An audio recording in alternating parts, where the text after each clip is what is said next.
লক্ষ্মীপুরে শিক্ষার্থী আফনান হত্যা মামলায় গ্রেফতার করা হয়েছে আওয়ামীপন্থী আইনজীবী নুরুল হুদা পাটোয়ারি ও জহির উদ্দিন বাবরকে। আজ দুপুরে তাদের চিফ জুডিশিয়াল ম্যাজিস্ট্রেট আদালতে সোপর্দ করে পুলিশ। এর আগে সকালে নুরুল হুদাকে শহরের ঝুমুর এলাকার বাসার সামনে থেকে ও বাবরকে আদালতের সামনে থেকে গ্রেফতার করা হয়।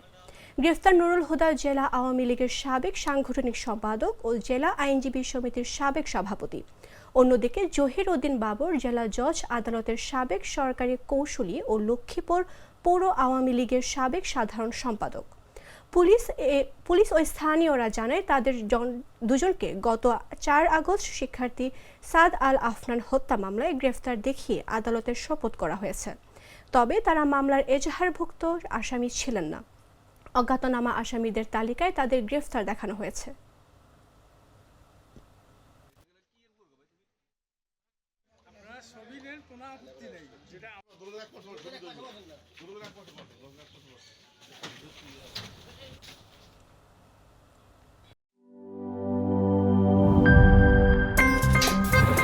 আমার একটা স্মার্ট সিদ্ধান্তে 25% গ্যাসের খরচ কমেছে। ভাবছেন কিভাবে?